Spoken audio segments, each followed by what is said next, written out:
Movie की शुरुआत 1980 के दौर में एक छोटे से शहर से होती है, जहां एवन नाम का एक लड़का अपनी मां एंड्रिया और अपने कुत्ते के साथ खुश रहता है।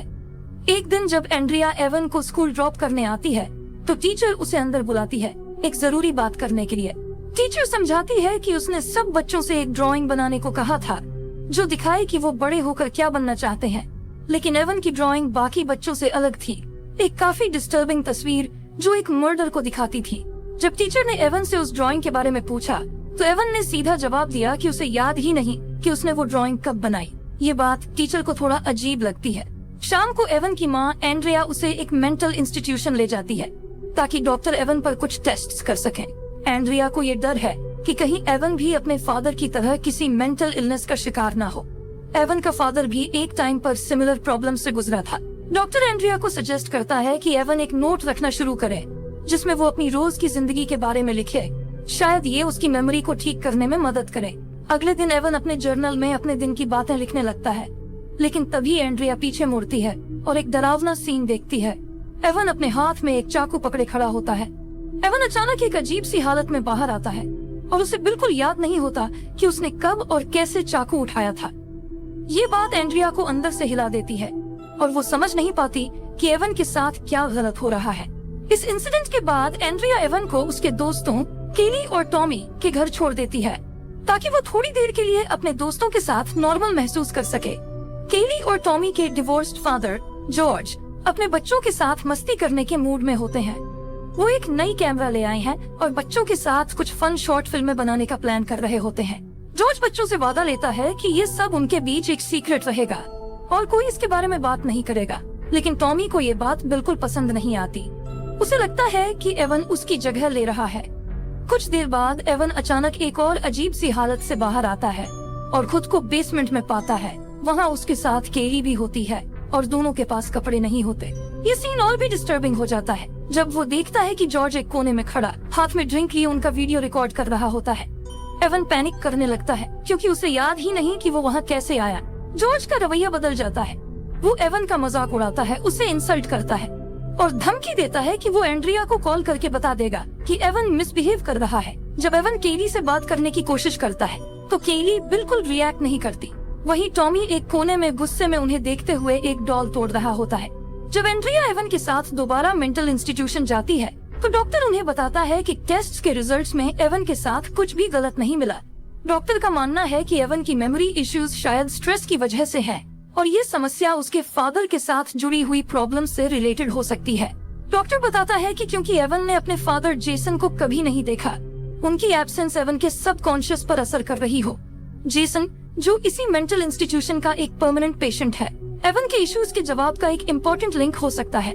डॉक्टर सजेस्ट करता है कि एवन और जेसन की एक मुलाकात करवानी चाहिए जो एवन के लिए थेरेपी हो सकती है। एंड्रिया अपने बेटे के भले के लिए इस आइडिया को हाँ कर देती है। डॉक्टर्स जेसन को एवन के सामने लाते हैं, लेकिन पहले उन्हें मेडिसिन देकर शांत किया जाता है और हैंडकफ लगाई जाती है। पहले तो जेसन एवन से कुछ अच्छी बातें करता है, लेकिन फिर अचानक एवन की मेमोरी फिर से ब्लैंक हो जाती है। कुछ सेकंड्स के अंदर ही एवन खुद को जमीन पर लेटा हुआ पाता है और जेसन उसका गला दबा रहा होता है। जेसन चिल्लाकर कहता है, एवन को मरना ही होगा, ये ही एक रास्ता है। वहीं तुरंत गार्ड्स आकर जेसन को पकड़ लेते हैं और उसे रोकने के लिए उस पर जोर लगाते हैं और उसे संभालते हैं। गार्ड्स का प्लान था जेसन को सिर्फ बेहोश करने का, लेकिन उनके एक्शंस के चलते जेसन की मौत हो जाती है। बाद में फ्यूनरल के दौरान केली एवन का हाथ पकड़ लेती है जैसे उसे तसल्ली देने की कोशिश कर रही हो। 6 साल बाद एवन केली और टॉमी के साथ उनके दोस्त लेनी के साथ टाइम स्पेंड कर रहा होता है। वो छुप छुप के स्मोकिंग करते हैं और टॉमी हमेशा की तरह लेनी का मजाक उड़ा रहा होता है। टॉमी अपने डैड जॉर्ज के छुपाए हुए फायरवर्क्स निकाल लेता है। फिर वो लेनी को चैलेंज करता है। एक प्रैंक करने के लिए लेनी वो फायरवर्क एक मेल बॉक्स के अंदर डाल देता है। उसी वक्त एवन फिर से एक मेमोरी लैप्स एक्सपीरियंस करता है और जब वो होश में आता है तो वो और टॉमी मिलकर एक बेहोश लेनी को खींच रहे होते हैं। थोड़ी ही देर में एम्बुलेंस आती है और लेनी को हॉस्पिटल ले जाया जाता है। जब एंड्रिया एवन से पूछती है कि क्या हुआ था तो टॉमी कहता है कि वो बस खेल रहे थे और तभी लेनी अचानक डर गया। एवन रोते हुए कहता है कि उसे कुछ याद ही नहीं आ रहा। बाद में घर पर एवन एक पुराना बॉक्स ढूंढता है। बॉक्स के अंदर कुछ पुरानी तस्वीरें और एक एनवेलोप मिलता है। उस एनवेलोप में उसके ग्रैंडफादर का डेथ सर्टिफिकेट होता है जो बताता है कि वो भी एक मेंटल हॉस्पिटल में ही मरे थे। इसके बाद एंड्रिया एवन को वापस मेंटल हॉस्पिटल ले जाती है। वहाँ डॉक्टर एवन को हिप्नोटाइज करता है ताकि वो याद कर सके कि उस दिन लेनी के साथ क्या हुआ था। हिप्नोसिस के टाइम एवन को कुछ मेमोरी फ्लैशेस दिखते हैं। वो देखता है कि एक कार मेल बॉक्स के पास आई थी, लेकिन उसकी याद यहीं रुक जाती है। हिप्नोसिस के दौरान एवन की नाक से खून बहने लगता है और वो तकलीफ से हिलने लगता है। डॉक्टर के पास कोई और रास्ता नहीं होता और वो एवन को हिप्नोसिस से जगा देता है। जागने के बाद एवन को याद ही नहीं होता कि उसने हिप्नोसिस के दौरान क्या कहा था। अगली बार जब एवन केली और टॉमी के साथ हैंग आउट करता है तो वो उनसे पूछता है कि उस दिन सच में क्या हुआ था, लेकिन टॉमी गुस्से में आकर उसे दीवार के पास धकेल देता है और धमकी देता है कि वो दोबारा इस बात का जिक्र न करे। वो सब मिलकर एक मूवी देखते हैं, लेकिन टॉमी बार बार बोलता रहता है, जिस वजह से सबका मूड खराब हो जाता है। तभी अचानक केली थिएटर से बाहर भाग जाती है।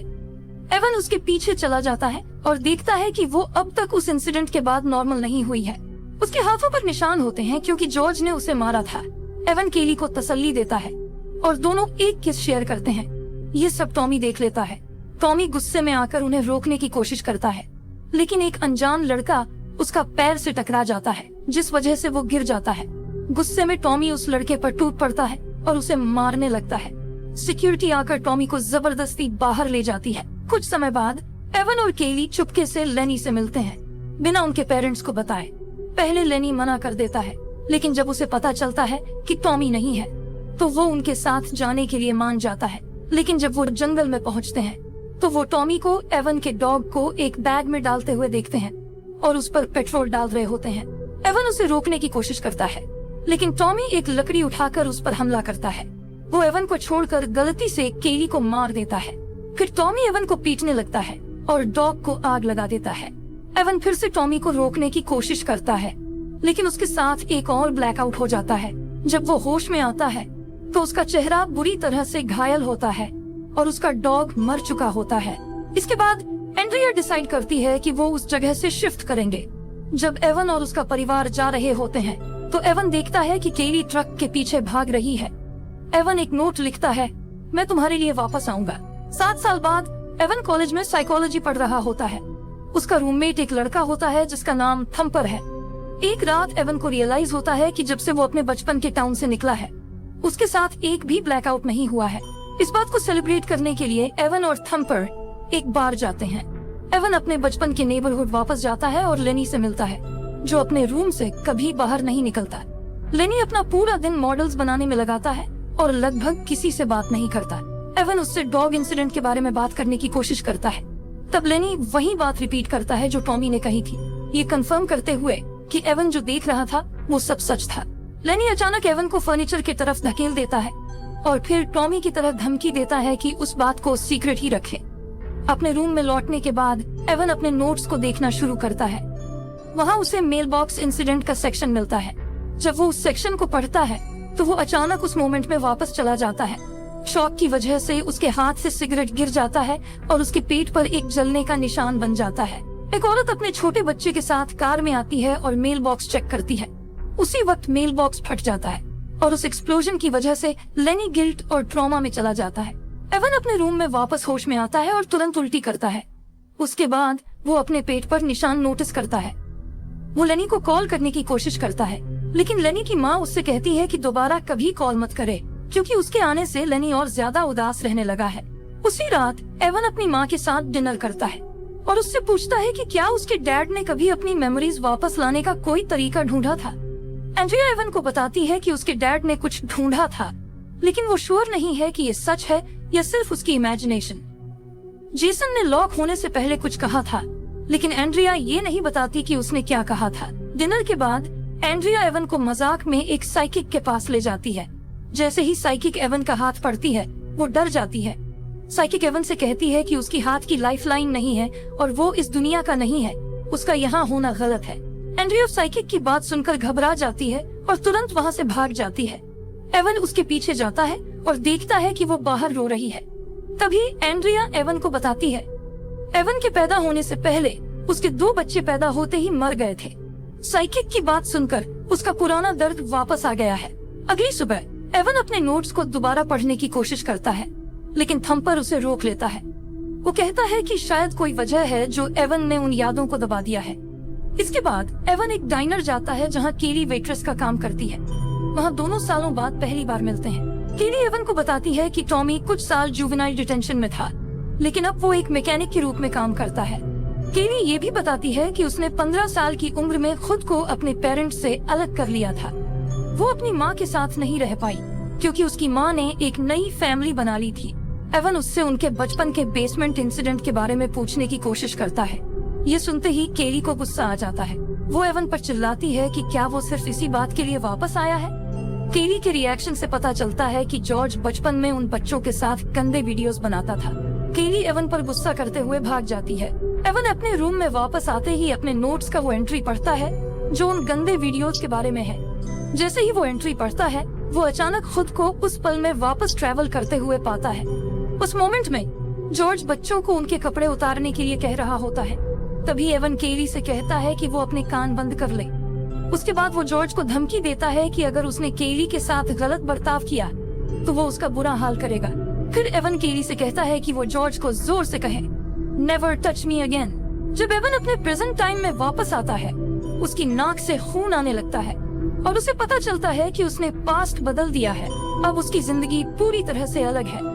उसके दिमाग में नई मेमोरीज आने लगती हैं, जो दिखाती हैं कि जब वह अपने चाइल्डहुड टाउन से शिफ्ट हुआ तो केली छुप छुप कर उससे मिलने आती थी। धीरे धीरे दोनों ने एक दूसरे को डेट करना शुरू कर दिया। अब तो सिचुएशन ये है कि केली उसके पास ही बेड पर लेटी होती है। जल्दी ही वो दोनों क्लास के लिए जाते हैं और एवन नोटिस करता है कि अब वो पॉपुलर स्टूडेंट्स हैं। एवन केली से जॉर्ज के कैमरा के बारे में पूछता है। केली बताती है कि उसके डैड ने वो कैमरा खरीदने के कुछ दिन बाद ही बेच दिया था। जब एवन अपनी माँ को कॉल करने की कोशिश करता है तो फोन वॉइस मैसेज पर चला जाता है। मैसेज सुनकर एवन को पता चलता है कि उसकी माँ एंड्रिया ने दूसरी शादी कर ली है। तभी एवन देखता है कि थम्पर उसके सामने से गुजर रहा है। वो उसे हेलो बोलता है, लेकिन थम्पर उसे पहचानता ही नहीं। फिर एवन क्लास में जाता है, लेकिन अब टीचर पहले जितना फ्रेंडली नहीं लगता। क्लास के दौरान एक लड़का जो थम्पर को परेशान कर रहा था, एवन का दोस्त निकलता है। वो एवन को टेस्ट के आंसर्स देता है, लेकिन एवन उन्हें सीधा डस्टबिन में फेंक देता है। उस रात एवन और केली एक दूसरे के करीब आते हैं और केली उसके नए ट्रिक्स से काफी इम्प्रेस्ड होती है। तभी फोन बजता है, लेकिन जब एवन फोन उठाता है तो दूसरा इंसान बिना कुछ बोले ही कॉल कट कर देता है। उसी रात एवन केली के लिए एक फैंसी डिनर प्लान करता है, लेकिन उनका रोमांटिक मोमेंट तब खत्म हो जाता है जब एक लड़का आकर एवन को बताता है कि उसकी कार को किसी ने बर्बाद कर दिया है। एवन कार चेक करने के लिए दौड़ता है और वहाँ एक डॉग का कॉलर पड़ा हुआ मिलता है। केली उसे बताती है कि टॉमी जेल से अभी कुछ दिन पहले ही रिलीज हुआ है और उन्हें लगता है कि ये उसका काम हो सकता है। वो दोनों टॉमी के लाइफ चॉइसेस को लेकर बहस करते हैं। केली बताती है कि जॉर्ज ने उसका कभी गलत इस्तेमाल नहीं किया, लेकिन अपनी सारी नाराजगी टॉमी पर निकाल दी थी। रात में केली उसे बताती है कि वो आजकल काफी अजीब बिहेव कर रहा है। तभी उन्हें घास पर एवन की जैकेट दिखाई देती है और टॉमी एक बैट लेकर उनके सामने आ जाता है। थोड़ी आर्ग्यूमेंट के बाद टॉमी एवन को मारने लगता है, लेकिन एवन अपने बैग से पेपर स्प्रे निकालता है और टॉमी की आंखों में स्प्रे कर देता है। जब केली पुलिस बुलाने के लिए भागती है, एवन टॉमी पर हमला कर देता है। वह लेनी की जिंदगी बर्बाद करने, उसके डॉग और माँ बच्चे को मारने का बदला लेना चाहता है। एवन इतना गुस्से में आ जाता है कि वह अपना कंट्रोल खो बैठता है। वह टॉमी के सिर पर बैट से वार करता है, जिससे उसकी मौत हो जाती है। इसके बाद एवन को जेल भेज दिया जाता है। जेल में उसे प्रिविलेज बॉय समझकर बाकी प्रिजनर्स उसका मजाक उड़ाते हैं और उसका खाना चुरा लेते हैं। लंच के वक्त एवन की माँ एंड्रिया उससे मिलने आती है। वह उसके जर्नल्स लेकर आती है जिन्हें एवन ने मंगवाया था। जब एवन वापस अपनी सेल की तरफ जा रहा होता है, प्रिजनर्स उसे घेर लेते हैं और उसके जर्नल्स फाड़ देते हैं। इसके बाद वे उसे पीटना शुरू कर देते हैं, लेकिन कॉप्स लड़ाई रोकने में देर कर देते हैं। एक प्रिजनर एवन से कहता है, हम तुम्हें फिर मिलने आएंगे। उस रात एवन अपनी सेल में लौटता है और अपने नोट के कुछ पेजेस ठीक करने की कोशिश करता है, लेकिन वे पेजेस उसके किसी काम के नहीं होते। रात में बाकी प्रिजनर्स एक गार्ड को पैसे देकर मना लेते हैं। वे एवन तक पहुंचकर उसे अब्यूज करते हैं। अगले दिन एवन एक प्रिजनर को उसके नोट्स जोर से पढ़ते हुए सुनता है। प्रिजनर्स उस पर हंसते हैं और उसका मजाक उड़ाते हैं। अब एवन चीजें बदलने के लिए कुछ भी करने को तैयार है। वह अपने बचे हुए जर्नल पेजेस का इस्तेमाल करने की तैयारी करता है। वह अपने रिलीजियस सेलमेट कार्लोस से कहता है कि वह उस पर ध्यान रखे जब वह नोट्स का इस्तेमाल करे। एवान अपने स्कूल के दिन पर लौट जाता है। यह वही दिन है जब उसने वह अजीब ड्राइंग बनाई थी। वह तुरंत अपने हाथ को चोट पहुंचाता है ताकि वक्त बदल सके। जब वह वापस अपने प्रेजेंट में लौटता है, उसके हाथों पर नए निशान होते हैं। कार्लोस उन्हें जीसस के चिन्ह समझता है और एवन को डिवाइन मानने लगता है। कार्लोस उसकी मदद करने के लिए तैयार हो जाता है। थोड़ी देर बाद एवन उन प्रिजनर्स के पास जाता है और ऐसा दिखावा करता है कि वह उनकी बात मान लेगा, लेकिन उसका असली मकसद अपने नोट्स वापस लेना होता है। लोग उसे नीचे झुकने को कहते हैं, एक घटिया काम करवाने के लिए। जैसे ही एवन उनके करीब आता है वह अचानक एक प्रिजनर पर हमला कर देता है और उसे बार बार चाकू मारता है। इसी दौरान कार्लोस दौड़ता हुआ आता है और दूसरे आदमी को बेहोश कर देता है। कार्लोस जल्दी से सेल का गेट बंद कर देता है ताकि कोई अंदर न आ सके। एवन अपने नोट्स उठाता है और फौरन उन्हें पढ़ना शुरू कर देता है। इस बार वह उस पल पर पहुंचता है जब टॉमी और कुत्ते के पास जाने से ठीक पहले का समय था। एवन तेजी से एक धातु का टुकड़ा उठाता है और उसका इस्तेमाल बैग काटने के लिए करता है। फिर वो वही टुकड़ा लेनी को दे देता है ताकि वो खुद को बचा सके। एवन लेनी को गंभीर आवाज में कहता है, यह तेरा मौका है खुद को बदलने का, उस माँ और बच्चे का बदला लेने का। फिर ग्रुप टॉमी के पास पहुंचता है। एवन को पता होता है कि टॉमी को कैसे शांत करना है। टॉमी आखिरकार कुत्ते को छोड़ देता है, लेकिन तभी लेनी, जो अब तक माँ और बच्चे की मौत और टॉमी के अत्याचार से परेशान था, अपना गुस्सा रोक नहीं पाता और टॉमी पर चाकू से हमला कर देता है। जब एवन होश में आता है, वो अपने कमरे में होता है। अचानक उसकी नाक से खून बहने लगता है और उसे तेज सीजर होने लगती है। नई यादें उसके दिमाग में भरने लगती हैं, जो उसकी पूरी हकीकत को बदल देती है।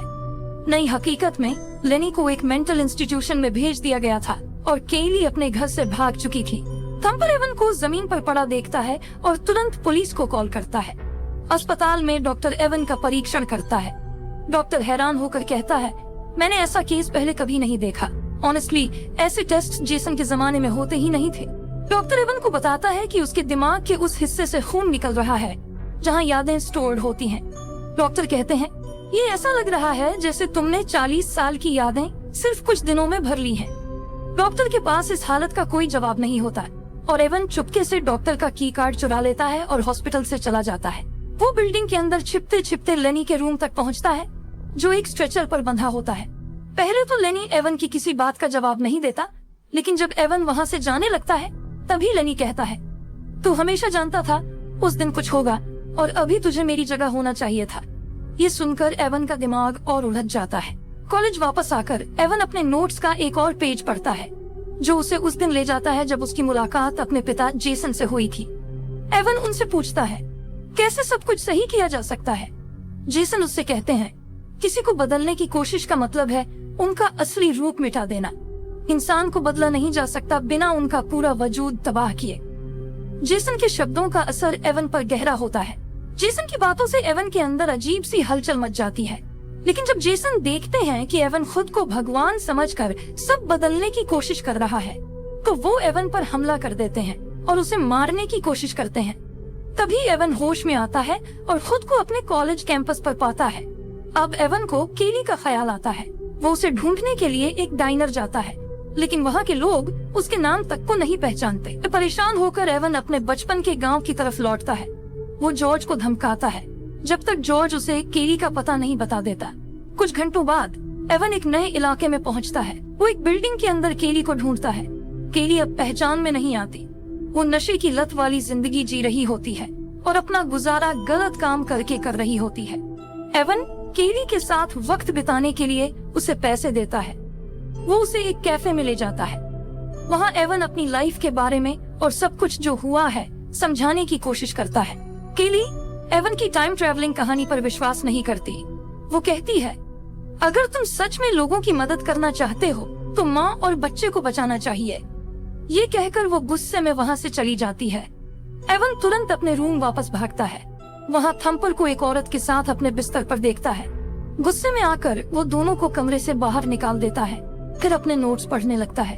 एवन फिर से फायरवर्क वाले मोमेंट पर लौटने की प्लानिंग करता है। वो माँ और बच्चे को बचाने के लिए टाइम में वापस जाता है। वो जल्दी दौड़ता है ताकि ब्लास्ट होने से पहले उन्हें वार्न कर सके। तभी टॉमी उसका पीछा करते हुए वहाँ पहुँचता है। टॉमी उस माँ को धक्का दे देता है और एवन उसी टाइम ब्लास्ट के बीच फंस जाता है। जब एवन को होश आता है तो उसे पता चलता है कि उसके दोनों हाथ जा चुके हैं। धीरे धीरे नई यादें उसके दिमाग में उभरने लगती हैं। नई यादों में वो देखता है कि चारों बचपन के दोस्तों ने एक साथ खुशहाल जिंदगी बिताई, लेकिन एवन हमेशा व्हीलचेयर पर था और उसे हर काम के लिए किसी की मदद की जरूरत होती थी। अब एवन कॉलेज में है और उसका रूममेट लेनी है, साथ ही केली उसकी गर्लफ्रेंड है। एक दिन केली और लेनी देखते हैं कि एवन के जख्म से खून बह रहा है। वो उसे हॉस्पिटल ले जाने की कोशिश करते हैं, लेकिन एवन अपने व्हीलचेयर से गिरकर उन्हें रोक देता है और कहता है कि उसे वहीं छोड़ दें। कॉरिडोर में चलते वक्त लोग एवन का मजाक उड़ाते हैं, लेकिन केली उन लोगों को उनकी बदतमीजी के लिए डांटती है। थोड़ी देर बाद वो टॉमी से मिलते हैं, जो अब एक रिलीजियस इंसान बन चुका है। एवन का मूड खराब हो जाता है और वो टॉमी से रूडली बात करता है। केली उसे घुमाने ले जाती है ताकि उसका ध्यान बदल सके। जब एवन केली से पूछता है कि क्या उसने कभी उनके साथ होने के बारे में सोचा था, तो केली मानती है कि बचपन में उसे एवन पसंद था। वो बताती है कि जब उसके पेरेंट्स का डिवोर्स हुआ तो उसने अपने डैड के साथ रहने का फैसला सिर्फ इसलिए किया ताकि वो एवन के पास रह सके। एवन के लिए लेनी और केली को एक साथ खुश देखना बर्दाश्त नहीं होता। उसका दिल इतना टूट जाता है कि वो अपने बाथरूम के टब को पानी से भरता है और अपनी जान लेने की कोशिश करता है। एवन करते वक्त टॉमी के आने से बच जाता है। उसके बाद एवन और उसके दोस्त एंड्रिया उसकी माँ से मिलने हॉस्पिटल जाते हैं। पता चलता है कि एंड्रिया को लंग कैंसर हो गया है, जो उसकी सिगरेट स्मोकिंग की एडिक्शन की वजह से हुआ। ये सब एवन के डिसेबल होने के बाद शुरू हुआ था। एवन अपनी माँ से कहता है कि वो सब कुछ ठीक कर देगा, लेकिन एंड्रिया कहती है कि उसकी बातें उसके फादर की याद दिलाती हैं। ये सुन के एवन और ज्यादा जज्बा के साथ सब कुछ सही करने का फैसला करता है। वो अपने रूम वापस जाता है और लेनी की मदद से अपने जर्नल्स का वो पेज ढूंढता है जो उस दिन के बारे में है जब उसने अपनी मेमोरी प्रॉब्लम्स लिखनी शुरू की थी। वो उस मोमेंट में वापस जाता है जब वो नाइफ लेकर फायरवर्क को डिस्ट्रॉय करने की कोशिश कर रहा था, लेकिन तभी एंड्रिया उसे पकड़ लेती है। एवन फिर से प्रेजेंट में वापस आता है, लेकिन कोई चेंजेस नहीं दिखते। एवन अब भी हार मानने को तैयार नहीं। इस बार एवन बेसमेंट वाले सीन में लौटता है और छुपा हुआ फायरवर्क ढूंढ लेता है। वो जॉर्ज को धमकाने के लिए उसे जला देता है। जॉर्ज गुस्से में फायरवर्क को एवन के हाथों से मारकर गिरा देता है, लेकिन उसी वक्त केली उसे उठा लेती है और फायरवर्क फट जाता है। इस ब्लास्ट की वजह से केली की मौत हो जाती है। एवन फिर अपने प्रेजेंट में लौटता है, लेकिन इस बार वो एक मेंटल इंस्टीट्यूशन में होता है। उसकी नाक से फिर से खून बह रहा होता है और नई यादें समझ में आती हैं कि केली उस दिन मर गई थी और तब से एवन को मेडिकेशंस पर रखा गया है। वो अपने रूम से भागकर डॉक्टर के पास जाता है और अपने जर्नल्स मांगता है, लेकिन डॉक्टर कहता है कि जर्नल्स कभी एग्जिस्ट ही नहीं करते थे और वो सिर्फ एवन की इमेजिनेशन का हिस्सा है। डॉक्टर का मानना है कि एवन का ये सब एक फैंटेसी का हिस्सा है जो उसकी अनस्टेबल मेंटल स्टेट की वजह से बनी है। एवन को ये बात समझ आती है कि उसने केली की मौत का गिल्ट सहने के लिए अपने जर्नल्स और टाइम ट्रैवल की कहानी अपने दिमाग में बनाई थी। यही चीज उसे उसके पिता जेसन की याद दिलाती है, जो हमेशा एक फोटो एल्बम के बारे में चिल्लाते रहते थे जो कभी एग्जिस्ट ही नहीं करता था। अचानक एवन कोलैप्स कर जाता है और डॉक्टर उसके टेस्ट्स करते हैं। जब एवन होश में आता है तो पता चलता है कि उसके दिमाग का डैमेज इरिवर्सिबल है। उसे अगले दिन एक हाई केयर मेंटल फैसिलिटी में ट्रांसफर किया जाएगा। एंड्रिया इस खबर से टूट जाती है। एवन अब भी यही सोचता है कि सब कुछ सच है और इस टाइमलाइन में उसने नोट्स नहीं लिखे। इसी वजह से उसे लगता है कि वो किसी और तरीके से चीजों को ठीक कर सकता है। उस रात एवन छुपते छुपते डॉक्टर के ऑफिस में घुस जाता है। दरवाजे के सामने एक सोफा रखकर उसे ब्लॉक कर देता है। जब वह सुनता है कि अलार्म बज रहे हैं और गार्ड्स उसे ढूंढने लगे हैं, तो वह जल्दी से एक गुड बाय नोट लिखता है। उसके बाद वह एक होम मूवी प्ले करता है जिसमें एक प्रेग्नेंट एंड्रिया दिखाई देती है। एवन खुद को अपने बचपन के शुरुआती दिनों में पाता है, अपनी माँ के गर्भ में उस साइकिक के शब्दों को याद करते हुए, तुम्हें कभी यहाँ होना ही नहीं चाहिए था।